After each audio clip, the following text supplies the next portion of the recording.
Bismillahirrahmanirrahim. Assalamualaikum warahmatullahi wabarakatuh. Apa kabar semuanya para pejuang PTN 2020? Semoga kalian tetap dalam keadaan sehat dan semangat untuk memperjuangkan PTN tahun 2020. Kembali lagi bersama Kak Akib. Kali ini kita akan membahas tentang seleksi mandiri PTN tahun 2020. Sebelum jauh kita membahas tentang seleksi mandiri itu detailnya seperti apa, nah kita diskusikan dulu kenapa kita harus mengetahui atau harus mendaftar nanti di seleksi mandiri.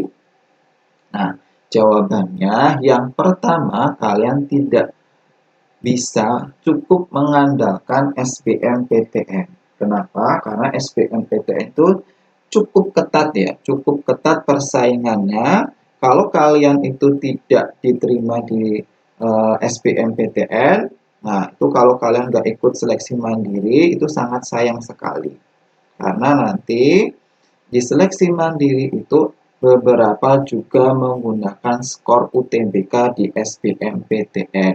Jadi nggak ada salahnya kalian tidak diterima di SBMPTN, nyoba saja di seleksi mandiri. Toh nanti ada yang tidak tes, cukup menggunakan skor UTBK. Selain itu, yang kedua alasannya bahwa ternyata seleksi mandiri itu nanti persaingannya tidak seketat SBMPTN maupun SNMPTN. Kenapa? Yang jelas itu bahwa seleksi mandiri itu dia di bagian paling akhir. Nah, dari situ maka akibatnya nanti mahasiswa-mahasiswa atau siswa-siswa yang pintar itu sudah terseleksi di seleksi SNMPTN maupun SBMPTN. Yang pintar-pintar sudah terseleksi di awal, maka di seleksi mandiri nanti persaingannya tidak terlalu ketat. Nah, maka kalian penting juga mengikuti seleksi mandiri. Oke, kita langsung masuk. Yang pertama ini tentang jalur dan kuota, daya tampung penerimaan mahasiswa baru program sarjana perguruan tinggi negeri tahun 2020. Yang pertama itu ada SNMPTN dengan daya tampung minimal 20% dari kuota daya tampung setiap program studi di PTN. Nah, di sini kalau SNMPTN kita menggunakan nilai raport dari semester 1 sampai semester 5. Itu yang pertama tentang SNMPTN. Yang sudah selesai ya kalau SNMPTN. Yang kedua SBMPTN itu daya tampungnya 40% minimal dan seleksinya menggunakan nilai UTBK yang sudah kita ketahui bahwa UTBK tahun ini itu merupakan UTBK tes hanya TPS, materinya cukup TPS, jadi tidak ada TKA seperti tahun kemarin, yaitu TKA Saintek maupun TKA Soshum. SBMPTN itu nanti tesnya UTBK-nya tanggal 5 sampai tanggal 12 Juli. Nah, terakhir ada seleksi mandiri. PTN maksimum 30% dapat menggunakan hasil UTBK. Jadi kalau seleksi mandiri nanti yang menyelenggarakan itu PTN-nya sendiri, dia menyelenggarakan seleksi. Nah, nanti seleksinya itu macam-macam. Ada yang tes, ada yang menggunakan skor UTBK, dan ada juga yang menggunakan nilai raport. Nah, nanti kita lihat detail dari masing-masing PTN itu jadwalnya seperti apa dan seleksinya seperti apa. Langsung saja kita masuk ke PTN yang pertama, ada Universitas Indonesia. Nah, ini logo dari UI. Nah, sebenarnya ini ada tempat favorit untuk foto di UI. Nah, itu ada salah satu mahasiswanya. Itu merupakan alumni dari bimbel Profesor Bob Excellent. Nah, itu tempat favorit untuk foto di UI.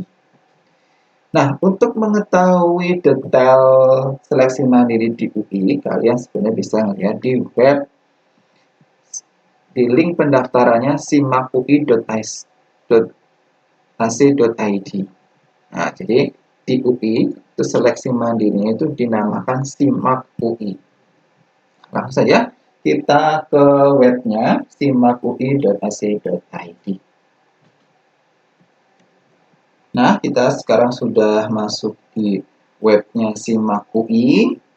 Nah, di sini pertama bisa kita lihat prodi-prodi apa saja yang bisa kita daftar. Nah, ini ada vokasi, nanti ada sarjana, magister, profesi, spesialis, doktor, dan international student. Nah, misalkan kita lihat dulu dari vokasi ya. Vokasi itu prodi apa saja yang bisa kita daftar. Nah, kita klik saja program pendidikan vokasi atau D3. Ini ada rumpun kesehatan, ini ada prodi-prodinya, terus rumpun ilmu sosial dan humaniora, ini detailnya. Nah, selanjutnya yang sarjana misalnya. Nah, ini yang sarjana, prodi-prodi apa saja yang bisa kita daftar. Nih. Nah, jadi kalau sarjana itu nanti dibedakan jadi beberapa jalur atau beberapa kelas gitu ya istilahnya kalau di UI, yaitu ada kelas reguler, yaitu ada kelas internasional, kelas paralel, dan ekstensi atau paralel lulusan D3.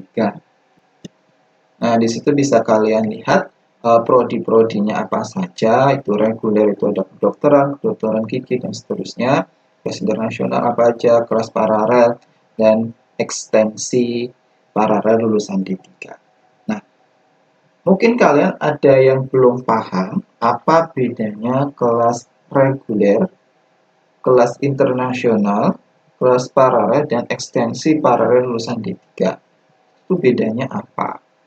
Apakah bedanya cuma di biaya pendidikan atau seperti apa? Nah, kita lihat nih di web tentang SIMAK.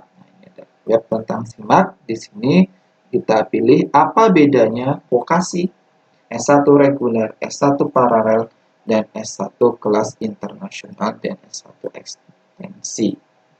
Nah, kita klik. Yang pertama dijelaskan tentang vokasi. Nah, kalau vokasi jelas dia menekankan di keterampilan di bidangnya. Nah, jadi keterampilan kalau di dulu kalau di SMK, nah itu kalau di perguruan tinggi itu ada vokasi. Nanti vokasi itu gelarnya ahli media atau AMD. Jelas ya untuk vokasi. Nah, terus yang kedua S1 reguler. S1 reguler adalah program pendidikan jenjang sarjana yang menerima lulusan dari SMA, SMK, MA atau sederajat dengan batasan usia ijazah maksimal 3 tahun kelulusan pada saat pendaftaran. Nah, jadi kalau reguler itu syaratnya harus maksimal itu 3 tahun dari pendaftaran. Misalkan untuk pendaftaran 2019, ya berarti yang bisa daftar cuma angkatan 2019, 2018, 2017. Nah, kalau sekarang tahun ini 2020, berarti yang bisa daftar tahun 2020, 19, dan 18. Jadi itu ada batasannya. Lulusan S1 reguler akan mendapat gelar jenjang kesarjanaan S1 atau strata 1 bidang ilmu yang ditempuh. Nah, jalur masuk S1 reguler UI itu ada SIMAK, SBMPTN, dan SNMPTN. Jadi otomatis nanti kalau SBMPTN dan SNMPTN itu masuknya ke S1 reguler. Nah, sekarang tentang biaya.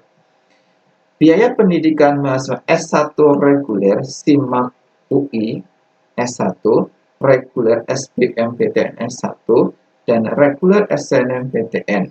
Itu nanti biayanya sama. Nah, nanti bisa kita lihat di sini tentang biaya.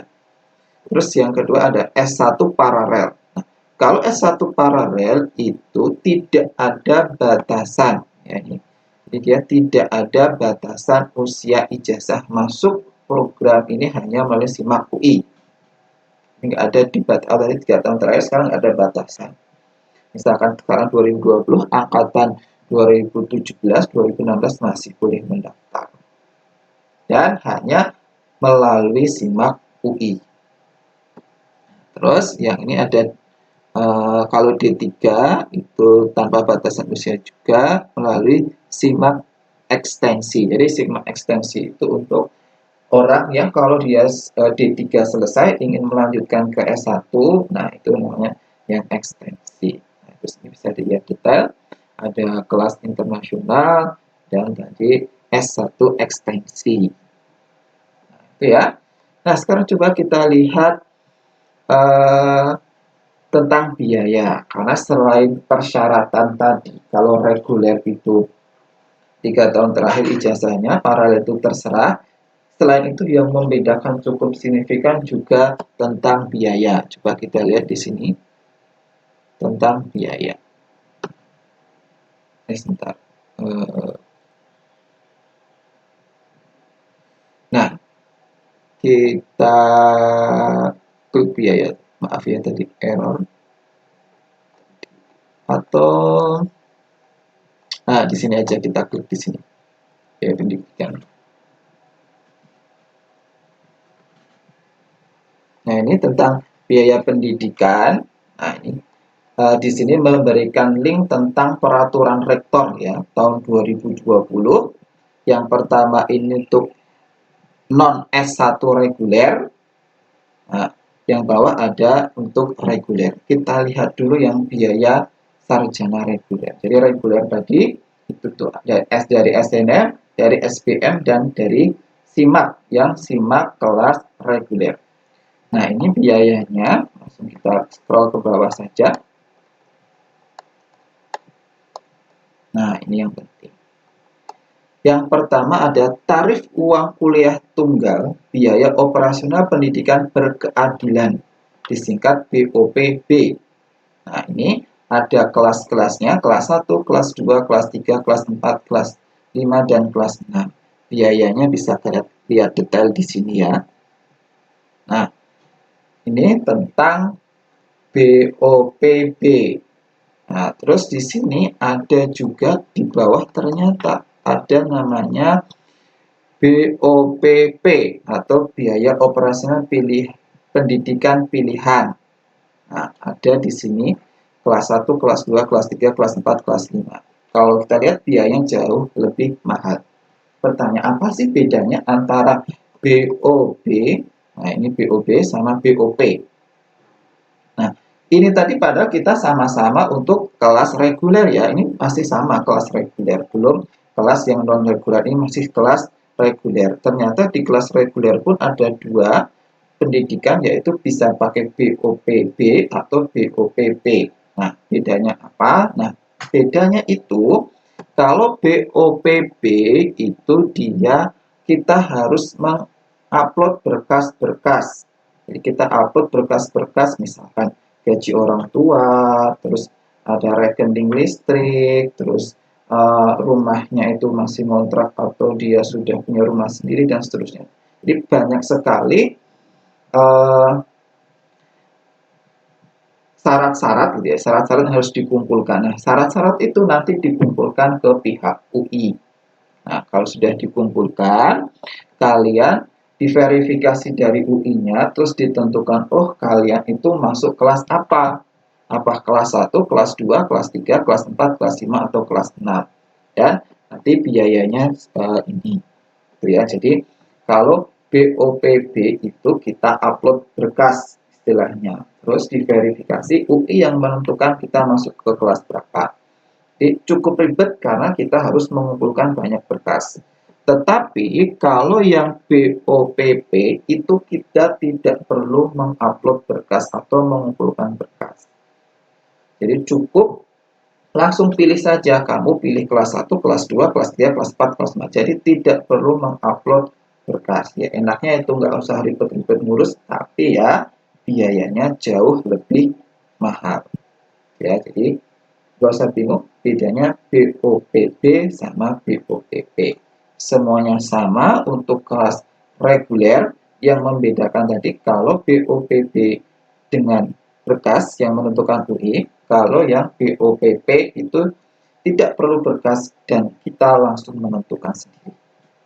Nah, ya, biaya yang reguler. Sekarang coba kita lihat untuk biaya yang non-reguler, yaitu yang melalui jalur SIMAK UI kelas paralel maupun tadi yang kelas internasional atau yang D3, nanti dia masuknya ke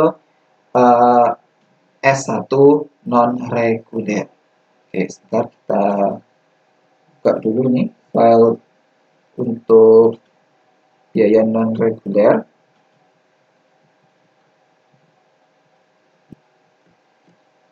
Nah, ini SK Rektor tentang biaya S1 non-reguler. Nah, langsung kita lihat ke bawah.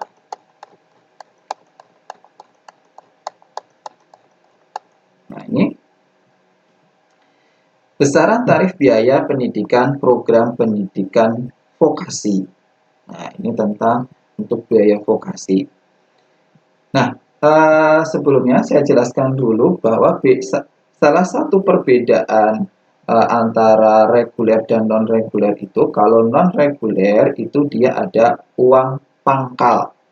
Nah, jadi ada uang pangkal. Uang pangkal itu dibayarkan di awal.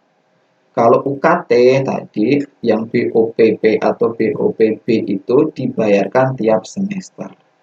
Nah, di sini untuk yang vokasi ya, bisa kalian lihat sendiri. Misalkan ini kita masuk yang fisioterapi misalkan. Fisioterapi itu biayanya 13 juta per semester. Jadi kalian per semester 13 juta dan di awal kalian membayar 15 juta. Jadi ya sekitar 28 juta di semester 1. Semester selanjutnya kalian bayar 13 juta, 13 juta, 13 juta. Itu ya vokasi. Yang selanjutnya ini yang S1 paralel. Nah, ini S1 untuk kelas paralel. Jadi, misalkan di Fakultas MIPA ya, itu per semesternya kalian bayarnya 12 juta. Di awalnya kalian membayar 25 juta uang pangkalnya. Ya, kalian nanti semester 1 bayarnya 37 juta. Nah, seperti itu untuk S1 paralel. Bisa kalian lihat detail biayanya di sini. Ini ada S1 ekstensi, jadi yang pindah ya dari D3 ke S1. Terus ini ada biaya yang kelas internasional. Nah, itu ya. Jadi salah satu bedanya juga antara reguler dan non-reguler, itu kalau non dia membayarkan BOP dan juga membayarkan uang pangkal. Kalau di reguler tadi dia cuma membayarkan BOP saja. Oke, seperti itu. Sekarang kita lihat cara ya mendaftar UI itu gimana, kapan. Nah, kita kembali ke web yang sigmaui.ac.id.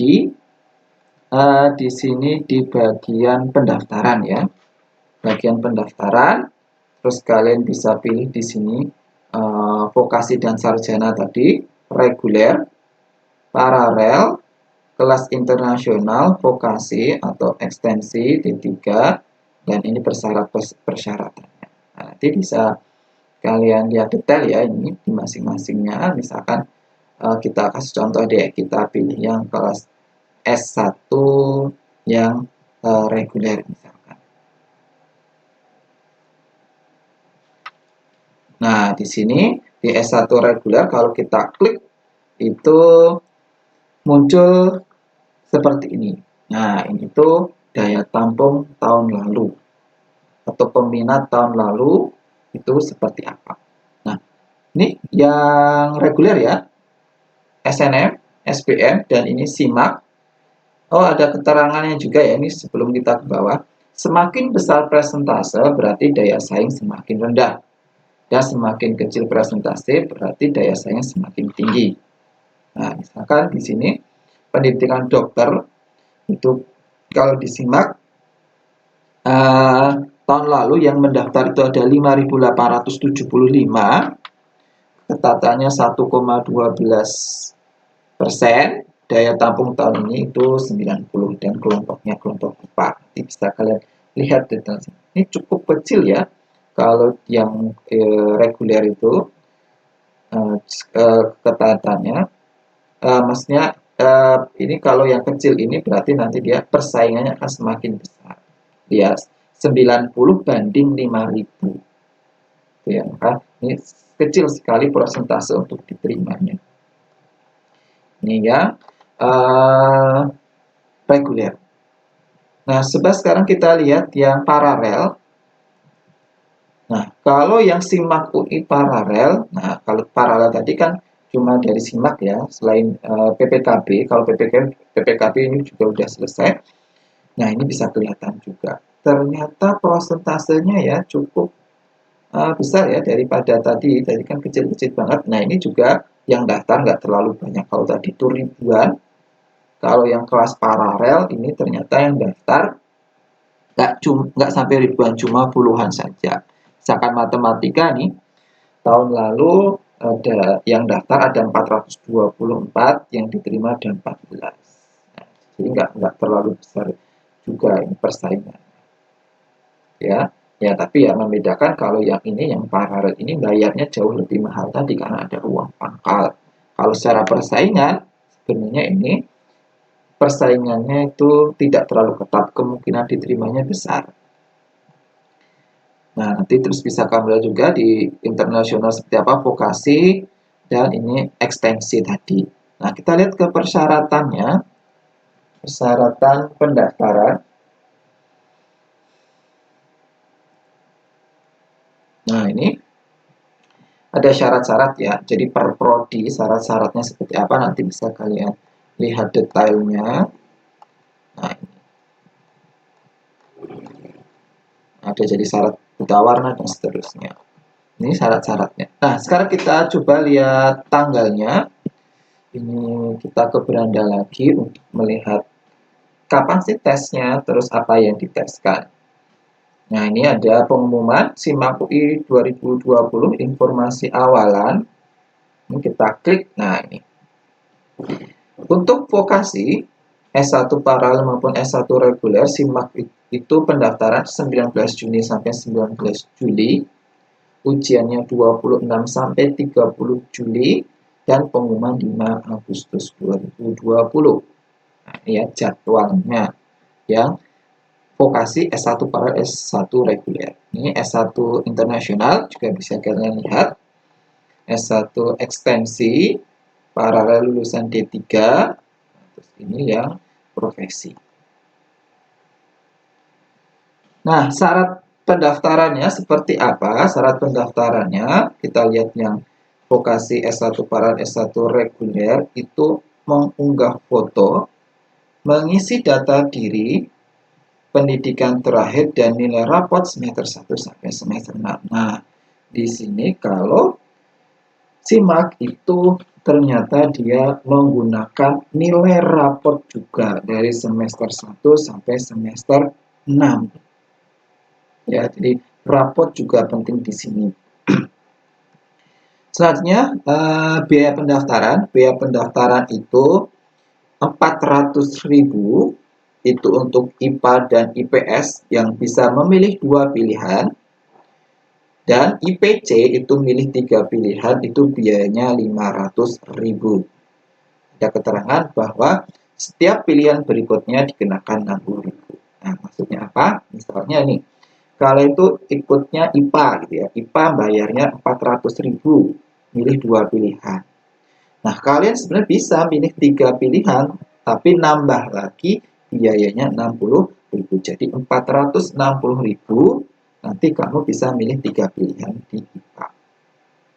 Seperti itu. Nah, ini yang lainnya bisa dilihat. Nah, Terus masih ada ujian. Jadi ternyata bukan hanya rapot yang dilihat, ternyata masih ada ujian juga. Ujiannya apa? Ujiannya ada kemampuan IPA yang terdiri dari matematika, IPA, fisika, kimia, biologi. Terus ada kemampuan dasar, itu matematika dasar bahasa Indonesia dan bahasa Inggris. Dan kemampuan IPS, yaitu ekonomi, sejarah, geografi, dan sosiologi. Nanti kalau dia anak IPS, dia ikut program ujian IPS, itu dia ikut tesnya nanti kemampuan dasar dan kemampuan IPS. Kalau anak IPA, ujian IPA berarti kemampuan IPA dan kemampuan dasar. Kalau IPC, dia ikut ketiganya, kemampuan dasar, kemampuan IPA, dan kemampuan IPS. Oke. Ya, cukup jelas tentang SIMAK UI, yaitu seleksi mandirinya UI. Nah, sekarang coba kita rekap tentang SIMAK UI. Nah, ini untuk rekap di SIMAK UI tadi, pendaftaran 19 Juni sampai 19 Juli 2020. Ujiannya 26 sampai 30 Juli 2020, online via HP. Ya, tadi belum kita singgung ya, bahwa ujiannya tadi itu tuh online via HP di rumah. Jadi tanggalnya 26 sampai 30. Nah, detailnya seperti apa belum diumumkan, detail tesnya seperti apa. Tapi yang jelas dia online dari rumah. Pengumuman 15 Agustus 2020. Jadi ada tambahan syarat bahwa harus melampirkan raport semester 1 sampai semester 5. Biayanya tadi 400.000 untuk IPA maupun IPS, IPC itu 500.000 dan nanti bisa tambah 60.000 untuk pilihan selanjutnya. Nah, itu ya tentang Universitas Indonesia seleksi mandirinya SIMAK UI. Kita lanjut ke Universitas Gadjah Mada. Nah, ini logonya Universitas Gadjah Mada. Siapa ini yang pengen masuk game? Nah, siap-siap disaksikan penjelasan tentang seleksi mandiri Universitas Gadjah Mada. Nah, ini fotonya, foto UGM dari depan sendiri. Nah, itu gedung di belakang ini, Geraha Sabha. Ini kalau kita perbesar Geraha Sabha. Ini rektoratnya, istilahnya rektoratnya UGM. Kalau kamu ke UGM wajib nih foto di sini. Di sini nanti tempat kalian diterima waktu S1. Nah, jadi direktorat penyambutannya biasanya direktorat. Habis itu nanti kalian diwisuda juga di sini di Geraha Sabha. Tempat favorit buat foto selanjutnya ini di rektorat. Nah, bagus ya ini di rektorat. Ini juga biasanya buat foto. Nah, ini ada foto juga di Fakultas MIPA. Nah, itu Kak Akib ya, itu yang foto itu di Fakultas MIPA. Nah, ini kebetulan saya S2-nya di Matematika UGM. Nah, itu silakan yang tertarik masuk UGM disimak baik-baik. Nah, kita langsung masuk saja ke linknya apa yang bisa kita lihat. Nah, yaitu linknya itu di ugm.ac.id. Nah, ini ya untuk UGM, itu seleksi mandirinya nama Utul UGM. Nah, kita buka sekarang coba di webnya ugm.ac.id. Nah, kita sudah sampai di web UGM, ugm.ac.id. Nah, kalian disambut ini sama video suasana kuliah di UGM. Nah, bisa dilihat tuh. Tempatnya sangat bagus dan sangat ini ya, mendukung buat belajar itu kalau di UGM tempatnya. Nah, langsung saja kita ke pendaftaran tadi gimana Utul UGM tadi. Nah, bisa kalian pilih di sini di bagian pendaftaran. Nah, kalau kalian klik pendaftaran, nah masuk ke web ini. Nah, sekarang kita lihat, nah ini di pengumuman ya. Pengumuman tentang jadwal baru ujian tulis atau Utul UGM tahun 2020-2021. Nah, coba kita klik di sini. Nah, ini kita masuk ke web utul UGM ya. Ini pertama ada penjelasan pengertiannya apa gitu ya. Jadi utul UGM itu merupakan seleksi mandiri. Nah, ini dituliskan seleksi mandirinya UGM yang menggunakan kombinasi hasil ujian tulis berbasis komputer atau UTBK dan ujian tulis utul UGM. Nah, ya, jadi UGM itu nanti pakai kombinasi nilai UTBK dan utul. Kalau tadi UI tadi dia dari ujian tulisnya dan rapat, nah beda ini UGM dia dengan UTBK dan nilai utul ujian tulisnya. Oke, kita lihat ke persyaratannya. Nah, persyaratannya ini bisa dilihat detailnya. Yang salah satunya ya harus mengikuti UTBK 2020. Prosedurnya, nah ini biaya pendaftarannya ya. Nah, untuk UGM itu nanti tesnya itu kita bisa memilih tidak hanya di UGM langsung di Jogja, kalian juga bisa memilih di kota asal kalian. Jadi nanti biayanya ada dua jenis untuk tes di Jogja dan tes di luar Jogja. Misalkan ini Soshum biayanya 325, itu kalau tes di Jogja, tes di luar Jogja 550.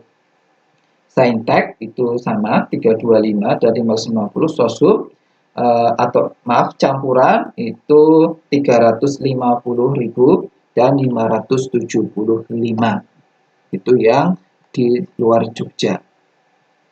Nah, seperti itu. Dokumennya nanti yang harus diupload itu ada SKL, terus bukti pendaftaran UTBK, kartu keluarga, dan surat pernyataan keaslian dokumen. Jadwal dan materi tes. Nah, ini kita lihat untuk jadwalnya, pendaftaran dibuka 23 Juni sampai 8 Juli. Nah, terus cetak kartu 16 Juli, tes tertulisnya 26 Juli serentak nanti se-Indonesia. Pengumumannya 8 Agustus. Materi tesnya yang pertama ada tes kemampuan dasar umum atau TKDU, terdiri dari matematika dasar, bahasa Indonesia, dan bahasa Inggris. Terus ada tes potensi akademik TPA. Jadi sebenarnya TPA itu nanti hampir sama kayak TPS ya. Nah, tapi kalau TPA nanti bahasanya nggak ada, cuma penalaran umum dan kuantitatif biasanya. Yang ketiga, kemampuan saintek itu terdiri dari matematika IPA, biologi, fisika, dan kimia, dan kemampuan soshum itu sosiologi, sejarah, geografi, dan ekonomi. Untuk materi tesnya. Untuk lokasi ujiannya tadi ada pilihan, kalian tidak harus memilih di Jogja, bisa juga di Jakarta, Pekanbaru, Medan, dan Surabaya. Jadi kalian tidak harus, yang luar kota nggak harus ke Jogja, bisa tes di tempatnya masing-masing. Nah, itu ya tentang Universitas Gadjah Mada. Sekarang coba kita lihat program studi apa saja yang bisa kalian daftarkan. Nih, di sini di sampingnya ada pilihan program studi. Nah, di sini biologi, misalkan ini pertama Fakultas Biologi, prodinya biologi, masuk Saintek, daya tampung 225. Nah, terus di sini persyaratannya. Persyaratan itu bisa kita lihat 1 sampai 4 itu apa saja, nanti bisa dilihatnya di belakang. 1 itu untuk IPA, itu 2 IPS, 3 itu bahasa, 4 SMA SMK, 5 itu untuk MA keagamaan. Nah, itu dia masuk ke mana, nanti bisa dilihat di sini di persyaratan.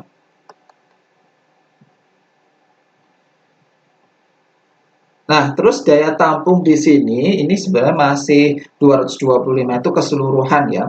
Keseluruhan daya tampungnya. Kalau yang yang utul tadi itu berapa daya tampungnya, mandirinya berapa, yaitu 30%-nya. Jadi nanti bisa kalian lihat 30%. Misalkan di geografi lingkungan itu kuotanya ada daya tampungnya itu ada 100, maka nanti di utul yang diterima itu sebanyak 30% atau ada 30. Ketentuan pemilihan program studi, ya ini bisa kalian lihat kalau SNM SBM 2 prodi, kalau utul UGM itu dapat memilih 3 program studi. Nah, dilihat juga utul UGM mau IPA, IPS, IPC semuanya bisa milih 3 program studi. Terus yang penting lagi biasanya kalian uang kuliah tunggal atau UKT. Nah, tentang UKT. Nah, UKT di UGM sudah ditentukan di sini berdasarkan penghasilan ya. Jadi berdasarkan penghasilan. Kalau UKT 0 itu untuk peserta bidik misi, UKT 1 itu untuk yang penghasilannya kurang dari 500.000, UKT 2 untuk penghasilan orang tuanya itu 500.000 sampai 2 juta, UKT 3 itu penghasilannya 2 juta sampai 3,5 juta, UKT 4 itu kalau penghasilannya 3,5 juta sampai 5 juta dan seterusnya bisa kalian lihat. Jadi misalkan orang-orang juga orang tua kalian itu masuk ke UKT bagian mana. Nah, terus biayanya mana? Nah, biayanya ini. Nah, ini. Jadi masing-masing prodi itu berbeda-beda ya. Masing prodi itu berbeda-beda. Misalkan kita kasih contoh satu ada agronomi itu kalau golongan 1 500, golongan 2-nya 1 juta, 3 4,5 juta, 5 juta setengah, golongan 4 5 itu 7 juta, 6 9 juta, golongan 7 9 juta 750 dan golongan 8-nya 10 juta 500. Nah, kalau kita lihat di sini tidak seperti di UI ada uang pangkal yang dibayarkan di awal, di UGM tidak ada. Di UGM pure dia UKT. UKT itu dibayarkan per semester. Mau dia itu dari SNM, maupun dia dari SBMPTN, maupun dari utul UGM, semuanya bayarnya sama, yaitu sesuai UKT. UKT tadi ditentukan dari penghasilan orang tua kalian. Oke, gitu ya, cukup jelas tentang utul UGM. Silahkan mendaftar bagi yang berminat, karena ini tadi cukup dengan nilai UTBK dan tesnya kalian bisa di kota masing-masing, nggak harus ke UGM. Oke, sekarang kita ke rekapnya. Coba kita ke rekapnya. Nah, ini rekap untuk utul UGM. Pendaftarannya itu 23 Juni sampai 8 Juli 2020. Ujiannya tanggal 26 Juli 2020. Pengumumannya 8 Agustus 2020. Persyaratannya memiliki skor UTBK. Nah, karena tadi ya, utul UGM menggabungkan atau seleksinya menggabungkan skor UTBK dan skor utul. Biayanya untuk IPA atau IPS 325 untuk tes di Jogja dan 550 untuk tes di luar Jogja. IPC itu 350 tes di dalam Jogja, kalau 575 di luar Jogja. Materi yang diteskan yaitu ada TKDU, tes kemampuan dasar umum, matematika dasar, bahasa Indonesia, bahasa Inggris. Terus ada tes potensi akademik, lalu ada tes kemampuan saintek, matematika IPA, biologi, fisika, dan kimia, dan tes kemampuan sosum, sosiologi, sejarah, geografi, dan ekonomi. Tempat ujiannya tadi bisa milih di Jakarta, Pekanbaru, Medan, Surabaya, dan di Yogyakarta. Itu ya, penjelasan tentang utul UGM sudah sangat jelas. Silahkan mendaftar bagi kalian yang bercita-cita ingin kuliah di UGM. Kita lanjutkan ke Institut Teknologi Bandung. Nah, PTN yang favorit selanjutnya ini ada ITB. Nah, gambar cap gajah duduk. Nah, ini ITB logonya. Nah, ini tempat foto favorit di ITB. Lihat. Ini tuh ITB di Bandung ya, bukan di Jepang atau di Tokyo. Nah, kalian ini mirip di Jepang ya. Nggak, ini tuh di Bandung. Tepatnya di ITB. Sedikit informasi, admin atau Kak Akib dulu juga pernah jalan-jalan ke ITB. Jadi kalau ITB itu dia antar fakultas itu tidak bersekat. Jadi antar fakultas itu cuma gedung-gedung aja dalam satu komplek. Jadi ini dia cuma gedung-gedung dalam satu komplek, jadi tidak terpisah jauh-jauh. Nah, ini bisa gedung yang pertama itu fakultas apa, gedung kedua ini fakultas sudah berbeda lagi. Jadi dia dalam satu komplek. Jadi sangat bagus, tempatnya sangat bagus sekali. Jadi untuk belajar dia juga sangat nyaman. Terus silahkan yang berminat masuk ITB. Nah, sekarang link pendaftarannya itu usmitb.ac.itb. Jadi kalau ITB itu USM, nah kita langsung ke link ITB yaitu usmitb.ac.id. Oke, sekarang kita sudah masuk di webnya usmitb.ac.id. Nah, ini bisa kalian lihat webnya seperti ini. Nah, sekarang kita ke bagaimana pendaftarannya, informasinya seperti apa. Kalian bisa lihat ini di pilihan sarjana. Nah, ini ada SNMPTN, itu seperti apa, SBMPTN. Nah, ini ada seleksi mandiri dan ada tingkat kesulitan. Nah, coba ya, sebelum ke seleksi mandiri, kita lihat dulu klik yang tingkat kesulitan. Nah, ini ada gambaran tentang tingkat kesulitan relatif. Jadi kalau di UI tadi itu dia ngasih persentasenya seperti apa, kalau di ITB dia cuma memberikan informasi tingkat kesulitan relatif, itu nanti ada sangat tinggi, lebih tinggi, dan tinggi. Nah, nanti bisa kalian lihat ya detailnya seperti apa. Contohnya seperti ini, kalau yang sangat tinggi itu Fakultas Ilmu dan Teknologi Kebumian atau FITB. Nah, itu masuk ke sangat tinggi. FMIPA itu juga masuk tinggi. Terus yang lebih tinggi itu Fakultas Teknologi Industri FTI Kampus Cirebon, Fakultas Teknologi Industri FTI Kampus Jatinangor, dan seterusnya. Itu yang lebih tinggi. Yang tinggi ini jadi nggak ada yang rendah ya, nggak ada yang rendah atau yang sedang. Jadi adanya mulainya dari tinggi. Nah, yang tingginya atau yang paling rendah kalau di sini di ITB itu ada misalkan nih ada Fakultas Teknik Mesin dan Dirgantara FTMD. Nah, ada juga FTTM Kampus Ganesha. Ada Sekolah Farmasi. Nah, ini yang grade tinggi. Itu ya tentang kesulitan relatif tadi. Bisa kalian pilih. Nah, nanti untuk memberi gambaran mana sih yang peluangnya cukup besar, mana yang peluangnya kecil, bisa kalian lihat di situ. Terus seleksi mandiri kita lihat, ini seleksi mandiri informasi umum, kita klik. Nah, ini informasi umum tentang seleksi mandirinya ITB.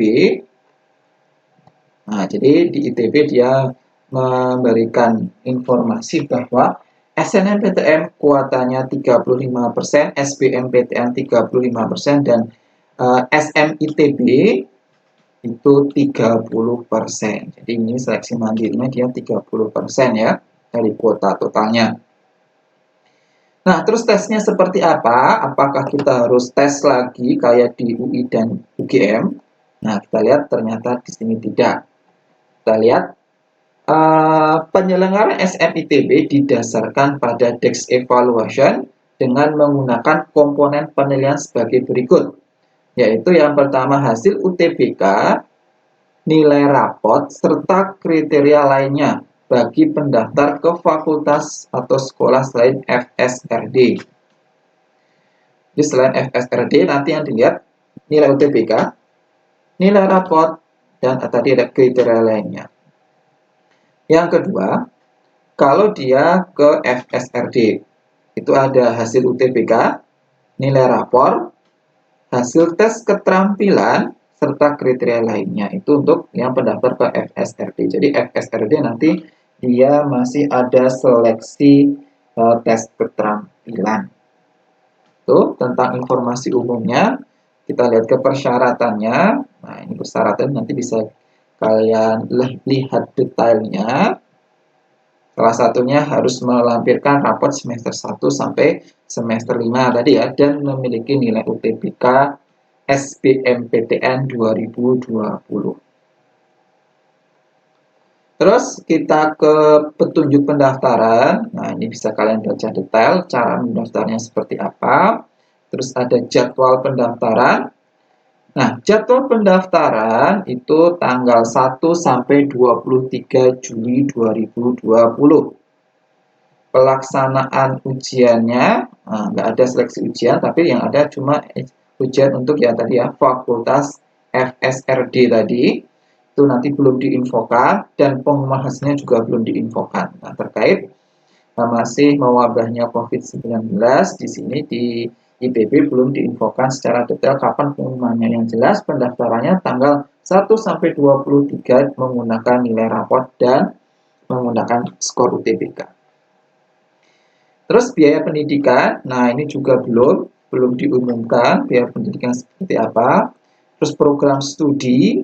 Nah, yang membedakan dengan kampus lainnya, kalau di ITB itu kita nggak langsung masuk ke prodi ya, tapi kita masuk dulu ke fakultas-fakultas. Misalkan fakultas MIPA. Nah, fakultas MIPA itu nanti kita masuk dulu ke fakultas MIPA di tahun pertama semester 1, semester 2, baru nanti di semester 3 kalian masuk ke jurusan yang kalian inginkan. MIPA ya berarti misalkan fisika, kimia, atau biologi. Nah, itu dari mana? Nanti sebenarnya itu dari nilai kamu di semester 1, semester 2 itu seperti apa untuk penentuan jurusannya. Selain itu juga minat kalian minat ke jurusan apa. Ya, untuk yang program studi. Program peminatan. Nah, ini ada beberapa program peminatan. Jadi selain kita memilih tadi fakultas tadi ya, fakultas terus nanti baru ke prodi, kita juga bisa memilih ke program peminatan. Kalau program peminatan ini dia langsung menuju ke prodi. Misalkan ini ada program studi astronomi FMIPA. Nah, jadi nanti ini ya langsung dia masuk ke program studi, nggak harus ke fakultas dulu. Misalkan ada program studi kimia FMIPA, dan seterusnya. Jadi nanti yang bisa kalian daftar itu yang pertama ini di fakultas-fakultas tadi ya, ada beberapa pilihan ini fakultas-fakultasnya. Nah, ini atau bisa juga kamu memilih yang di bagian program peminatan. Ini untuk keketatan. Nah, ini ada keketatannya juga. Peminat tahun lalu dan yang diterima berapa, keketatannya berapa. Nah, di sini ada dijelaskan secara detail. Misalkan Fakultas MIPA ya, itu yang minat ada 2.597, yang diterima 98 atau keketatannya 26,5. Jadi saingannya ya 1:25. Nah, kalau astronomi program peminatan itu 713, yang diterima 7 ada 101. Jadi 1:101. Nanti bisa dilihat di sini peluang apa yang paling besar untuk kalian. Nah, ya ini sudah khusus untuk seleksi mandiri. Terus ini ada pendaftaran online. Nah, ini belum bisa dibuka ya pendaftaran online karena belum dibuka. Ini seperti itu tentang seleksi mandiri ITB atau USM ITB sudah cukup jelas. Sekarang coba kita rekap. Ini untuk rekap USM ITB pendaftaran 1 sampai 12 Juli 2020. Ujiannya tidak ada, nggak ada ujian. Terus pengumuman 8 Agustus 2020. Terus persyaratannya tadi dia memiliki skor UTBK dan tadi rapotnya. Oke, sekarang kita ke komponen penilaiannya seperti apa. Tadi hasil UTBK, nilai rapot, serta kriteria lainnya untuk fakultas selain ke FSRD. Tapi kalau kamu masuk ke FSRD masih ditambah, yaitu dengan tes keterampilan. Oke, itu ya cukup. Kita hari ini sudah membahas tentang 3 seleksi mandiri universitas favorit di Indonesia. Ada UI, yaitu dengan SIMAK-nya, UGM dengan UTUL, dan USM untuk ITB. Nah, untuk PTN-PTN lainnya, silahkan kalian komentar di bagian komentar. Silahkan ketik mau membahas seleksi mandiri dari PTN apa. Nanti kita akan buatkan video untuk membahas seleksi mandiri di PTN tersebut. Saya kira cukup sekian. Semoga bermanfaat pembahasan kali ini. Jangan lupa untuk di-subscribe dan di-share ke teman-teman kalian jika merasa video ini bermanfaat. Sekian dari Kakak. Terima kasih. Wassalamualaikum warahmatullahi wabarakatuh.